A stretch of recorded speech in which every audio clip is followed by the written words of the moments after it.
Welcome to Shoot the Shit, a podcast that tells the unfiltered tales of filmmakers' craziest production and on-set experiences. Because every shit situation on set makes for a great story after. I'm Taylor, a director and editor. And I'm Kristen, also a director and editor and creative producer here at No Longer Network. And today we're going to do something a little bit different.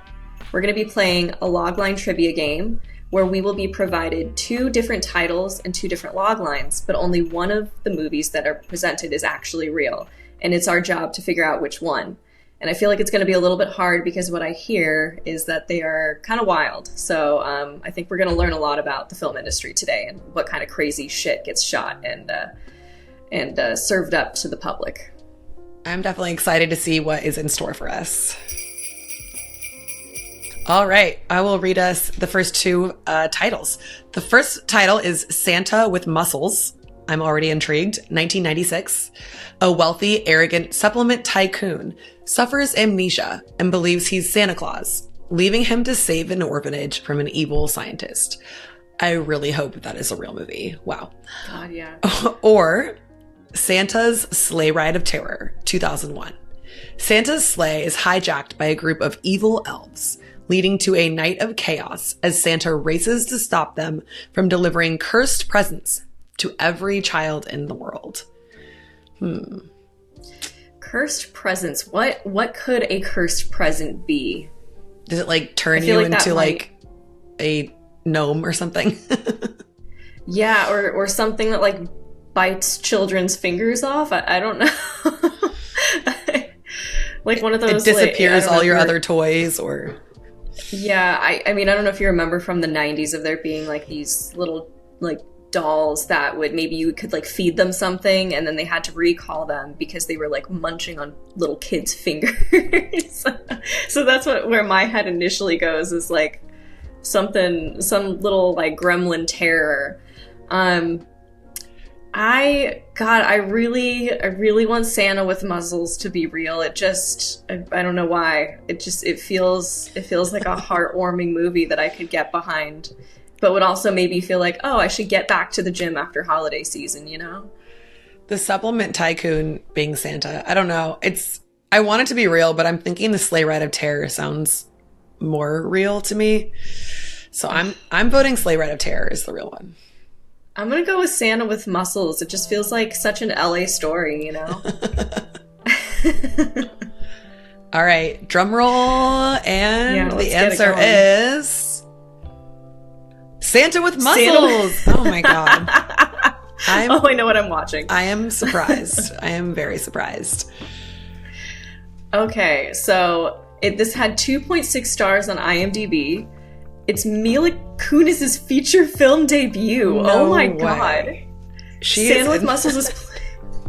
Hold on. But like, who is going to play Santa with Muscles other than Hulk Hogan? I don't know. Oh my He is God. Santa with Muscles.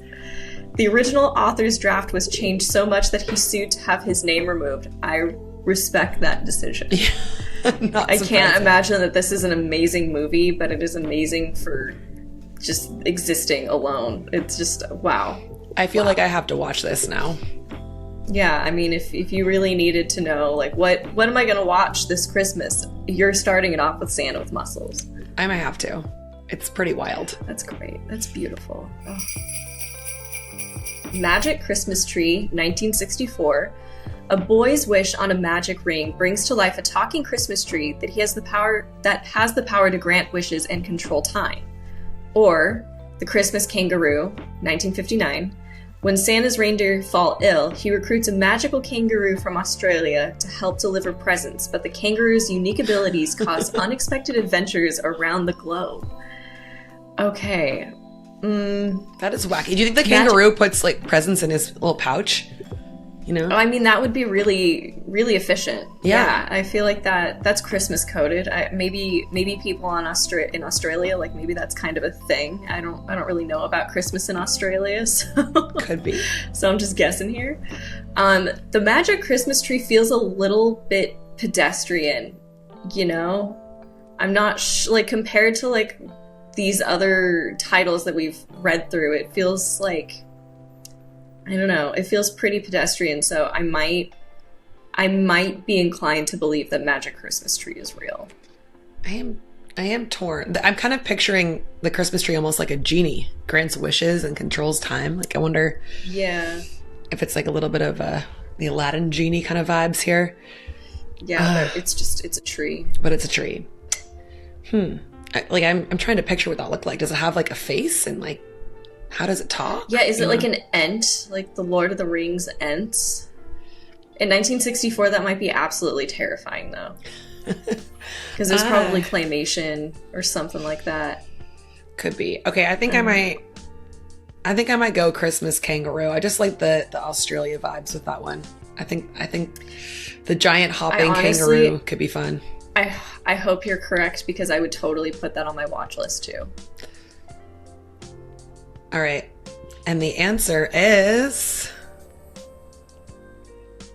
Oh, the Magic Christmas Tree. 2 for 2, Kristen. Right. Oh my gosh, you're crushing me. All right, so this has 2.4 stars on IMDb, a little bit lower than the previous one. And hold on, sorry, there's a lot of text here. You know a film's going to be good when it starts with a 3-minute bologna sandwich exchange. That's the top review, apparently. That's the top review, yes, okay. Wow, a Truly 3-minute bologna sandwich exchange. Does that mean, like, they're, instead of presents, they trade bologna sandwiches?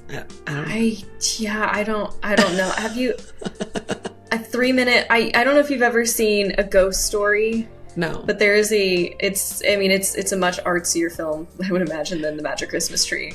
But there is a full-on 4-minute scene of, I think it's Mara Rooney, eating a pie. So I'm getting that kind of vibe from this. Are we just watching someone eat a bologna sandwich, like, amongst other people eating bologna sandwiches? In slow motion, one bite at a time. I might have to visit this just for that opening scene. But it says here, truly bizarre, essentially plotless 60s family flick that should have been a 10-minute short, but is instead padded out by endless scenes of newspaper reading, lawnmower starting, and pointless dialogue read by a boy with the most over-the-top 50s educational film voice in the world, with apparently wow, gosh, and geez sprinkled in. After about half an hour of actually nothing happening, the boy gets his magic Christmas tree, which will grant him 3 wishes, but the boy has no ideas. He has a magic ring for 2 months and can't think of a single thing that he wants. It's just awesome. And this is a delirious and disastrous film, and is probably at least partially responsible for the higher suicide rates during the Christmas season. Oh my god. The best line is, I guess I'll have to find another selfish boy to be my slave. Does the Christmas tree say that, or? I would imagine so, but it's terrible. He can't think of anything he wants for Christmas. I mean, he should have written a Christmas wish list. Yeah, he really should have, but this sounds like an abusive film. This sounds abusive. And also, like, lots of pointless, just mundane, everyday activities, like eating sandwiches and mowing the lawn. And then they also felt the need to add additional voiceover to tell you about all the things that aren't happening, it sounds like. It sounds like one of a kind. I was really hoping the kangaroo one was going to be real. That one sounded better, not gonna It sounded a lot more fun. I am disappointed. At least 3 stars on IMDb. All right, we have The Ginger Dead Man, 2005. A deranged murderer's ashes end up in a gingerbread dough, leading to the creation of a psychopathic cookie on a killing spree during the holidays. Wow, I like this. It's like cookies and a horror movie. I would have never brought those together. Crime. I guess. So there is like a evil cookie, gingerbread cookie, and what is that one movie? I'm blanking. Is Shrek? Isn't there an evil gingerbread cookie in Shrek? Yeah, okay. I think it's in Shrek 2, yeah. Yes. Yeah, am I crazy? I think they're like torturing him or something. He's like tied down to a table or something. Yes, yeah, that's correct. Okay, so maybe this is like same kind of vibes with that gingerbread man. Okay. Yeah. Okay, so then our alternative is Mrs. Claus, The Christmas Avenger, 2012. When Santa is kidnapped by a gang of rival holiday figures, Mrs. Claus dons battle armor and sets out on a global mission to rescue him and save Christmas. Who are the rival holiday figures? Like angels, maybe? Or the Abominable Snowman? oh, maybe? it could be. I mean, I don't know if they have rights to the Grinch, but like there's an additional oh, that's a good evil point. I don't know who's usually evil during Christmas. Oh, I don't know. The Scrooge maybe. Could it be Scrooge? Scrooge, there you go. The non-believer could kidnap Santa. Okay, I think Mrs. Claus, the Christmas Avenger, sounds like more likely to be real. It's less out there. But I mean, who knows? But I'm going with Mrs. Claus. Kidnap Santa. I mean, I love it. We support women, and Mrs. Claus going in for her husband is really it's a women's story.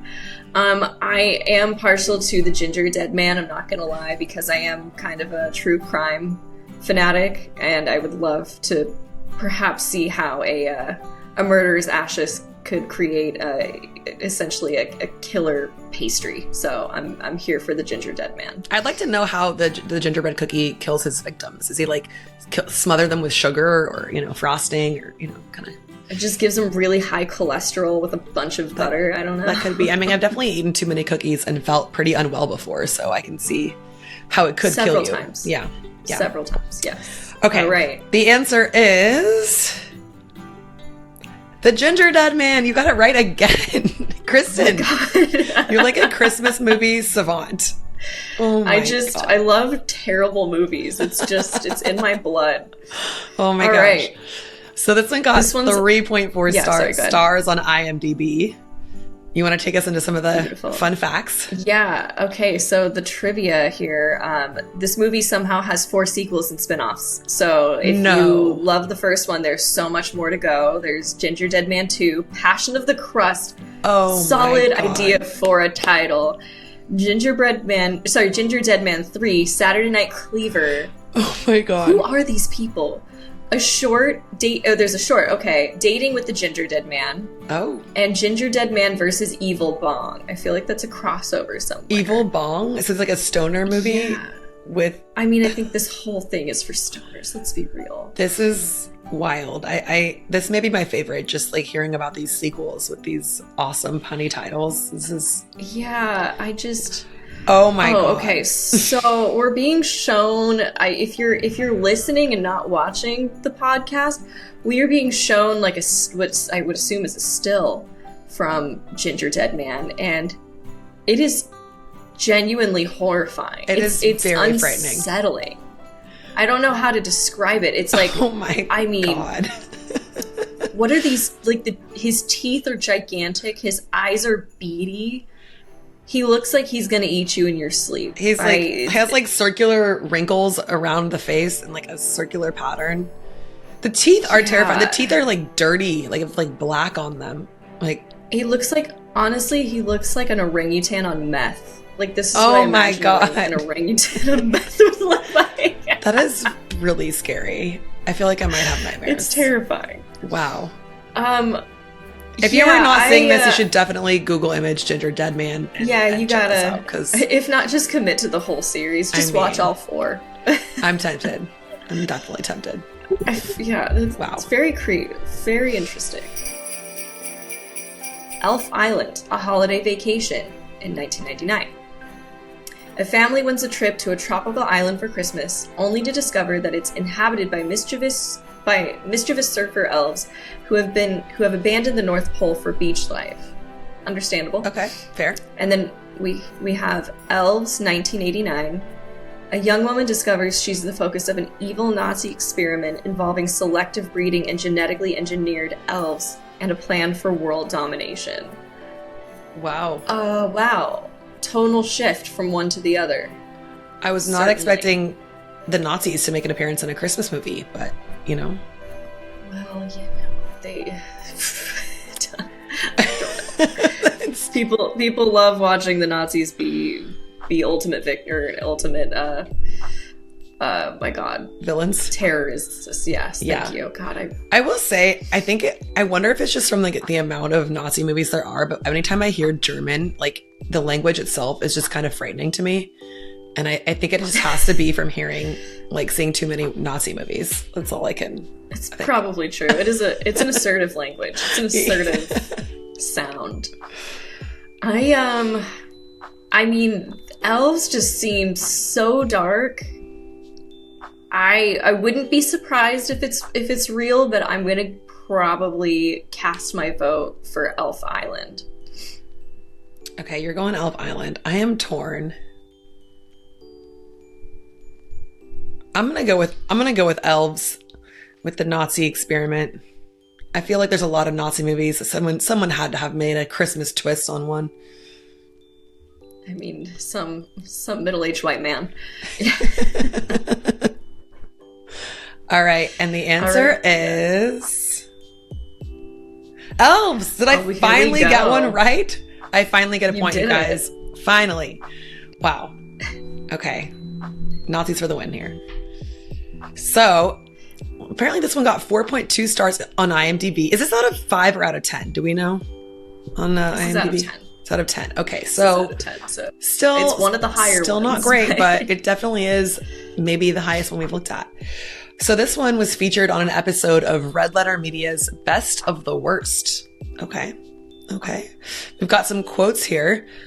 So you want to each take one of these parts here? I can be Willie and you can be Kirsten, which is sort of like your name. Yeah. Okay, after catching her brothers spying on her, Kirsten says, "What are you doing, you pervert?" "I'm not a pervert. I like seeing naked girls." Whoa. "I'm your fucking sister."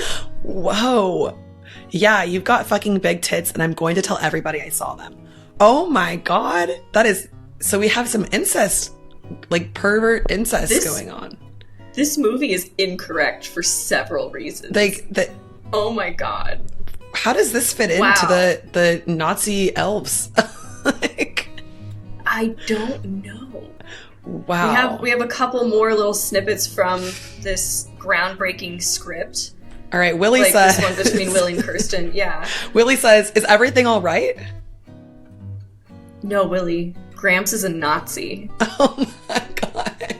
I mean, at least that's a response that kind of makes sense. It's terrible, but at least that makes sense. I mean, yeah, that would be a pretty terrifying realization, though, to find out that one of your family members was a Nazi. Oh, and here's a great one. Here's from Dead Santa, quote, he whispers, "Santa said oral."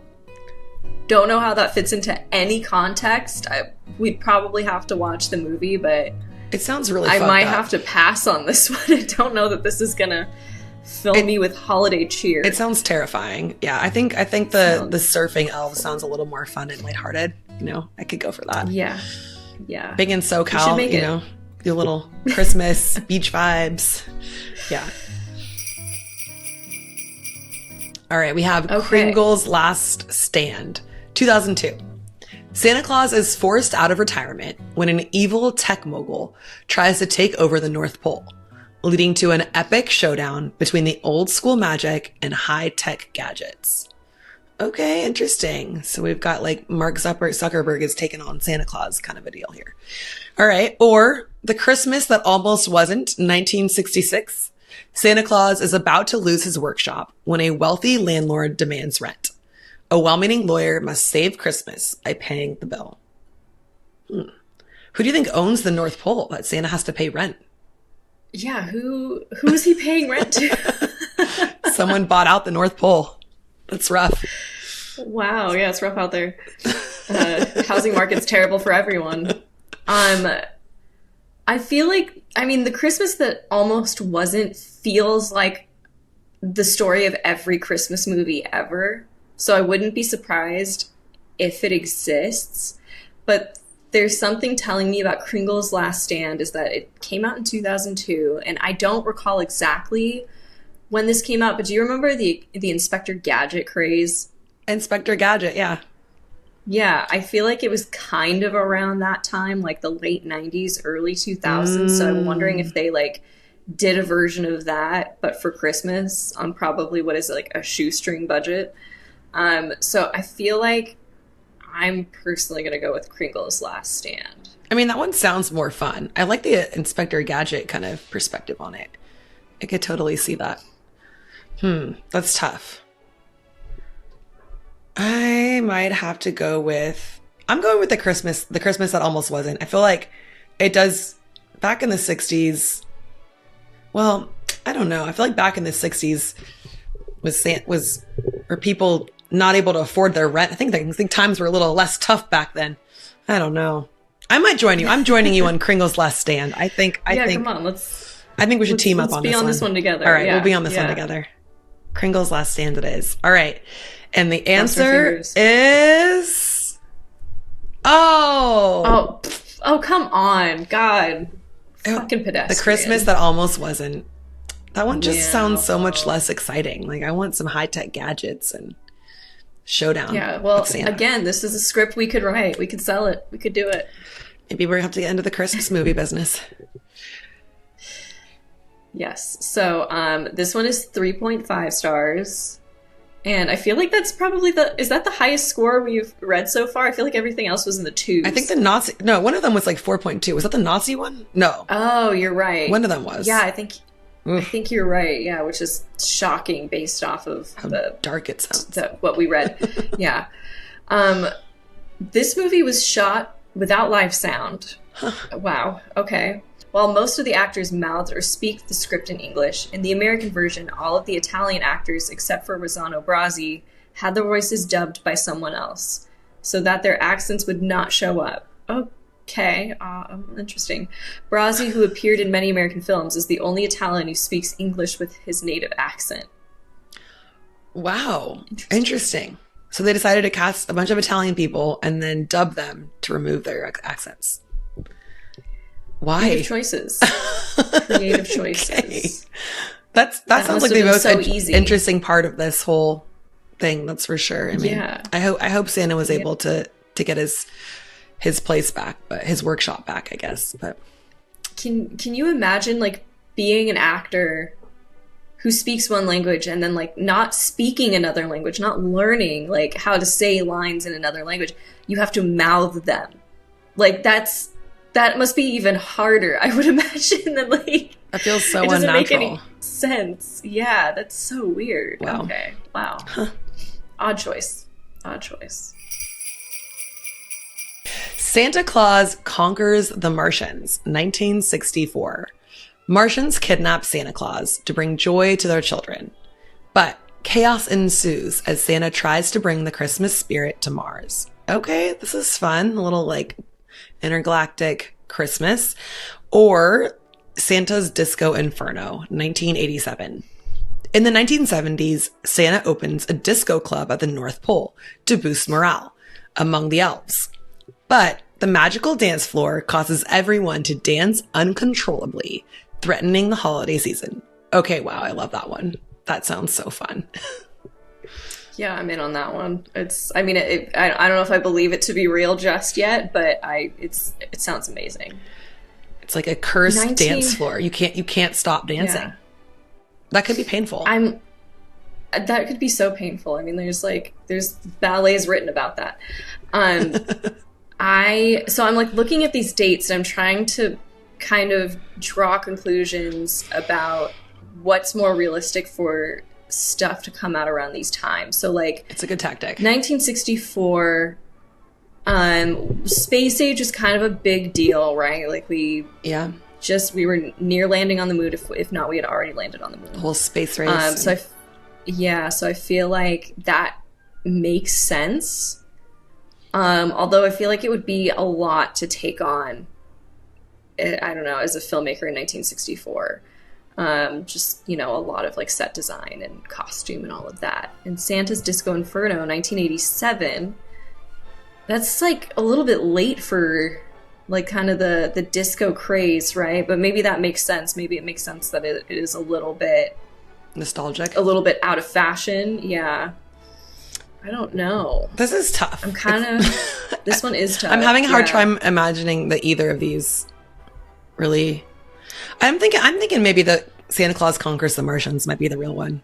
I was gonna say that too. I think we might have to team up on this one again. Yeah, let's see what happens. The magical dance floor, as awesome as it sounds, I find it sort of hard to imagine that it's a real movie. But I'm just wondering, like, where does the story go from there? You know, like, what happens beyond who's gonna save them? Are they just all stuck on the dance floor for the entire film until someone rescues them?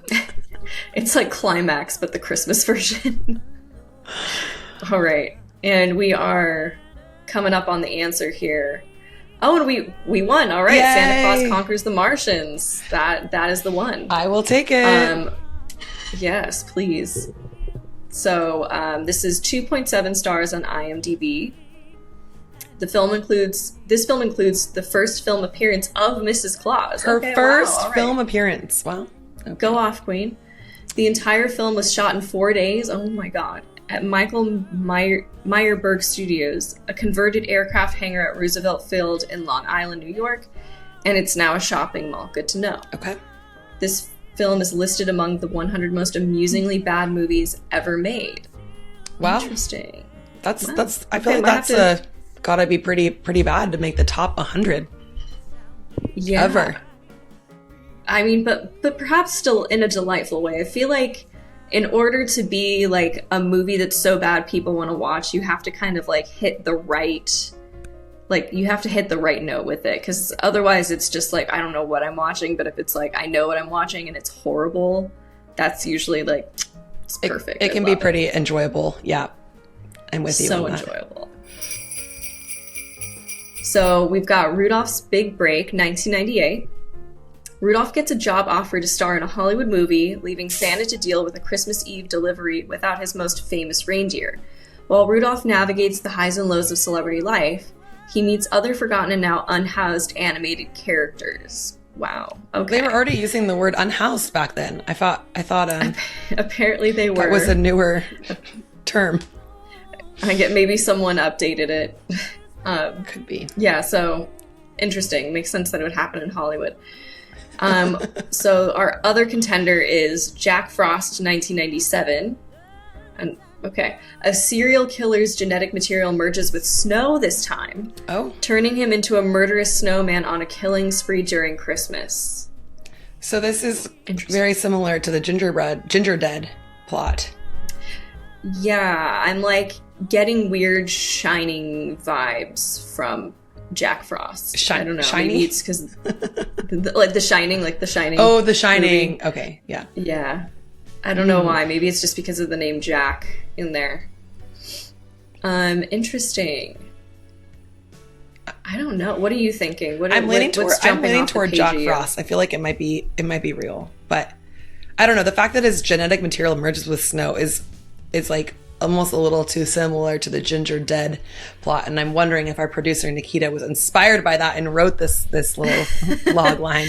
I mean, I don't know, because it's like every like cheesy Christmas movie is like every other cheesy Christmas movie. Like how many like Princess Switch, Christmas Prince, whatever, like it's usually the same thing over and over again. Yes. So I wonder if maybe that's kind of what makes it more realistic. It could be. It could be. I think I'm going with that one.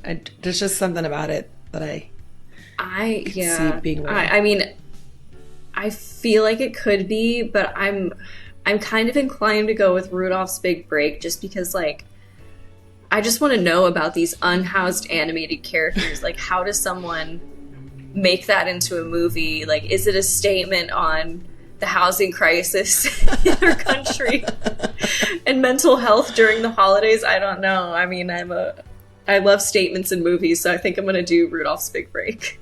I hope that one is real. It's fun.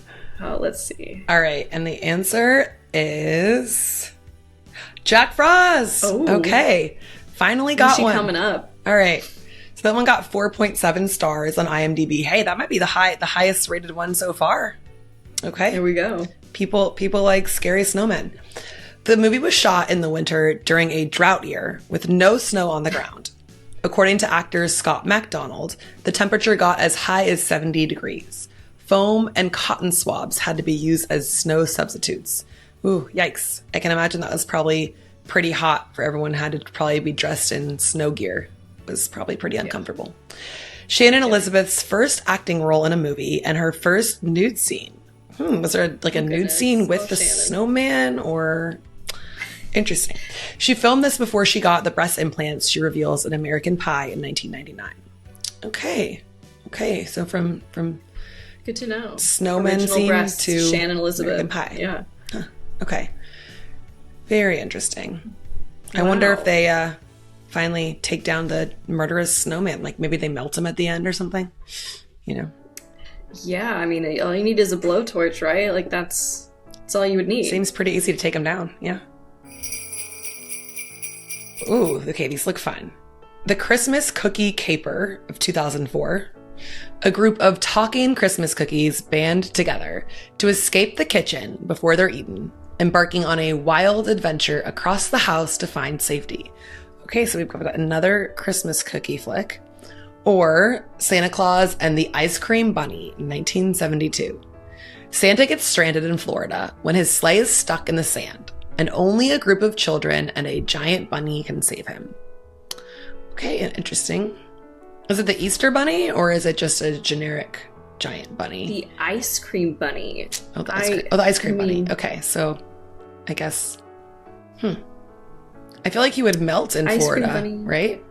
The ice cream bunny. Yeah, I was going to say. But maybe that's the stake, you know? Like, oh, but the bunny can save him. Odd. I would feel like they would need to save the bunny if he is the Ice Cream Bunny. Yeah, I don't think he would do well at the beach in Florida, but hey, you never know. This sounds like the most random fucking movie, I'm not gonna lie. Yeah. Wow. This is tough. This is tough. I mean, I feel like the Christmas Cookie Caper is kind of like a safe bet because clearly Christmas cookies are a common theme in the filmmaking industry of Christmas. Yes. So that could be a good one to go for. It does seem like the safer choice. I think I might go for that one. I think I'm going to join you on that one. All right. The Christmas Cookie Caper. Christmas Cookie Caper. And the answer is... Oh my gosh. Santa Claus and the Ice Cream Bunny? How wrong we were. Oh my god. Well, it has 1.3 stars on IMDb, so it's very promising. And we have a featured review here that reads, I had heard a lot about this movie before. I had heard more about this movie than anyone deserves to hear.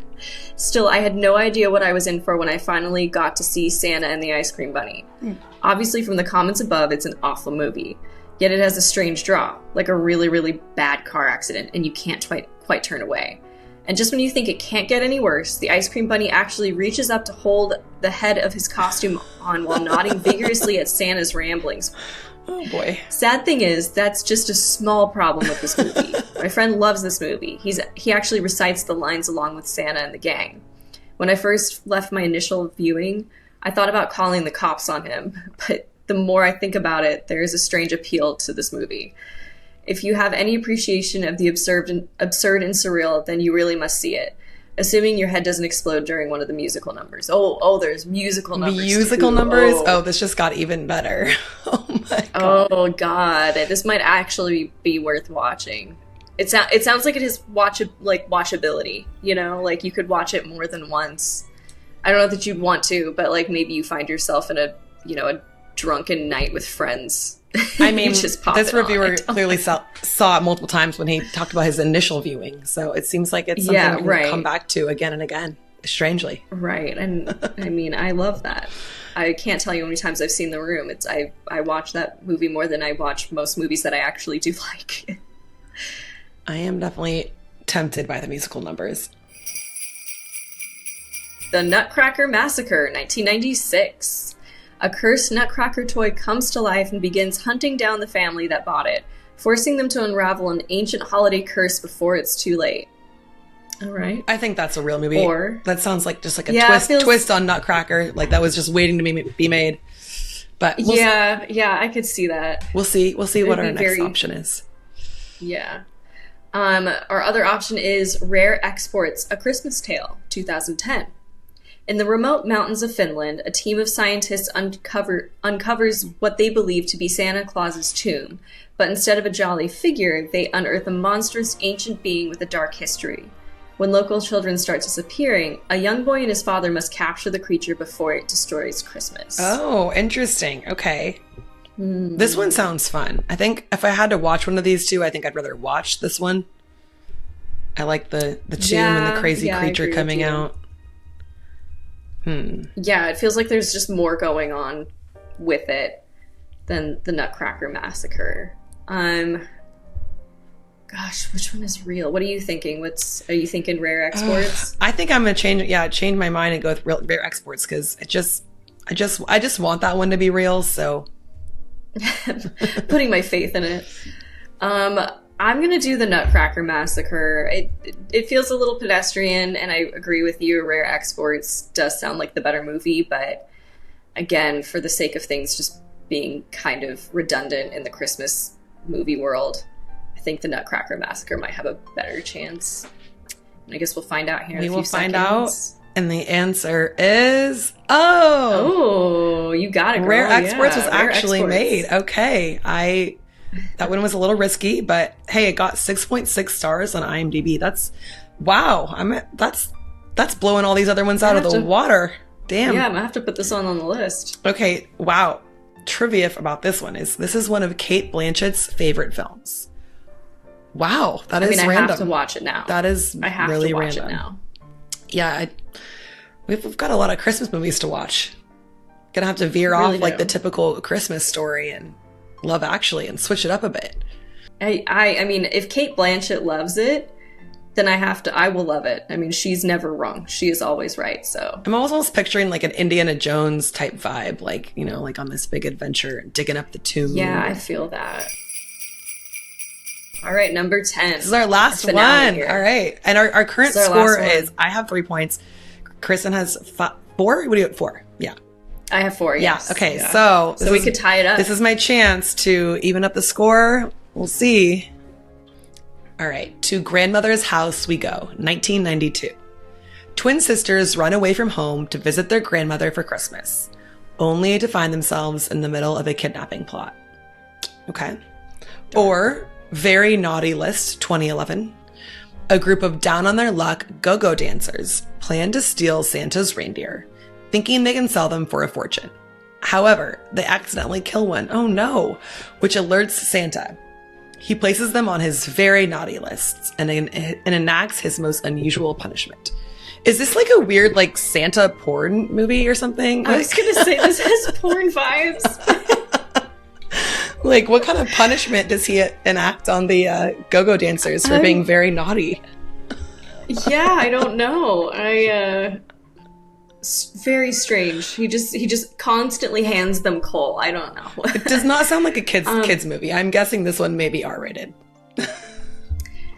Yeah, I would imagine so. And I feel like in 2011 we were really pushing boundaries. You know, that was kind of like I don't know why, but I'm like remembering like the Seth Rogen era of comedy at that time, just kind of reigning supreme. So I could totally see something like this kind of being made and like the fringes of that world. Wow. Grandmother's House. I mean, this one sounds like that song. Like, isn't there a song to Grandmother's House we go? Over the woods, oh man, I can't. Yes, there is like a nursery rhyme. Yeah. It's probably a play on that. I want to believe that the Very Naughty List is the real one, just because it sounds so entertaining. Yeah, I mean, my curiosity is piqued by that one for sure. Yeah. To Grandmother's House probably is more realistic. I've also got a note that we are actually tied. We are, in fact, 4-4. So are we really? This will be the tiebreaker. Nikita, are you just trying to make this more exciting, or are we actually tied? I'll take Either way. I mean, I'll take it. We're tied. Let's go for it. Why not? Keep the stakes high. Okay, now the stakes are higher. I mean, I was thinking I might take the risky choice and go with Very Naughty List, and maybe I'll have to. I mean, Grandmother's House we go seems like a safer bet, but I'm gonna risk it with Very Naughty List. And okay, well, I mean, I slightly hope you're right, slightly hope you're wrong in a selfish way. So I'm gonna do Grandmother's House. Let's see what happens. I wonder if the go-go dancers wear like Christmas go-go outfits, kind of like, you know, the Mean Girls, their outfit when they do their performance. Yes. I wonder if there's like I hope they do. A fun little number. All right. That would be a missed opportunity if they didn't. All right. The next one. And the answer is no. To Grandmother's House. I really wanted, again, there's just so many opportunities for us to write scripts that we could probably sell. So put that other one in your back pocket. 5.7 stars. Wow. Okay. Interesting. Mary-Kate Olsen and her sister Ashley Olsen and Debbie Gregory's debut. Like, all of these people were in this movie, and that was their first feature film. A Mary-Kate and Ashley movie. Okay. It's truly impressive how many like feature debuts are Christmas movies for like so many well-known actors. Yeah, who knows? I guess Christmas movies are the place to get your start. There's just so many of them. I was a big Mary-Kate and Ashley fan as a kid, I have to say. It was like one of my... Well, then now you have to watch this. I mean, I'm actually surprised I haven't seen this one because I thought I'd really seen them all, you know. I was a super fan, but maybe I'll have to circle back. Maybe it's really dark, and like by the you know, however old you were back then, you probably weren't allowed to watch these two poor children get kidnapped. That actually makes sense. I don't think I would have been allowed to watch a kidnapping. Maybe it's a little bit more adult. I don't know. But here you are, an adult woman. You can watch all of the Mary-Kate and Ashley Olsen. I have whatever. Free license to take a review of this one. So. Okay, we've got a little more info on this one. So shortly before filming began, Mary-Kate had a minor accident which resulted in a black eye. What kind of, like a car accident? As a result, they attempted to film from angles that would keep her black eye out of view. But in the scene where the girls have peanut butter and jelly sandwiches with Eddie at the cafe, Ashley plays both Julie and Sarah. Ashley plays Sarah, Mary-Kate's character, from the time Eddie carries Sarah into the cafe because she needs to use the bathroom, and then during the whole table scene until they leave the cafe.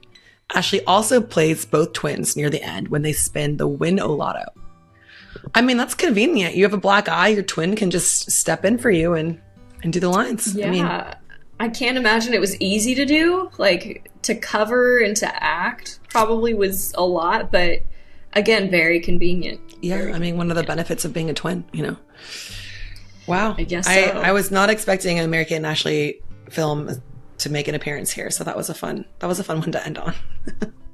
I mean, there's Christmas surprises for everyone. I have to say, I think maybe some of my favorite ones were the ones that weren't real. So props to our producer Nikita for coming up with some great Christmas plots. Yeah, and giving us ideas for scripts that we could essentially we could sell them. If we develop them, we can sell them. Watch out for next Christmas. What's on the deck, guys? You never know. Yeah, it could be us. It could be us. So when you're not like looking for crazy movies, like Christmas movies like these to watch, what do you normally watch during the holiday season? I feel like I'm so boring. Like A Christmas Story or Love Actually or Elf. Yeah. Oh yes, yeah. We're a Love Actually family. Yeah. Have you ever seen The Family Man? No, I don't think so. Okay, so it's Nicolas Cage in a Christmas movie. Okay, I may have seen this once upon a time. Okay. Does he have like rage issues or something and he has to work on him, or like... No, that's a different movie. No, that's not like part of the plot, but there's definitely some like Nick Cage moments where he just like screams and you're like... It just, I always tell people about this movie because it is actually a genuinely good like 90s Christmas movie. Okay. But it's so weird to think about like Nick Cage doing a Christmas film and then also screaming in a Christmas film. But there are like opportunities where it actually does fit the role and like fit the movie. And it's just, I always have to tell people about it. I may have to watch that one. Is that your like every Christmas kind of go-to? It's kind of become that, yeah. I remember like watching it as a kid and like, I was like, oh yeah, and then I like, you know, showed it to Nikita, and now we have kind of like shown it to all of our friends, and now I preach about it every Christmas, so here you go. Okay, I have to watch that. I have to add that to my ever-growing list of Christmas movies. Indeed, yes. Got a lot on the docket. We have so many now. We really do. Well, I hope you guys all had fun with us, as much fun as we did, taking our journey through those trivia questions. Those were delightful, unexpected, some of them a little sinister, but... Some of them unsettling, to be honest. Yes. But yeah, I hope I hope we can feel a little bit cozier after that. I'm ready for some hot chocolate or something cozy. That is for sure. I think that's it for Shoot the Shit. Thank you for joining us. Join us for the next shit show. And happy holidays, everyone.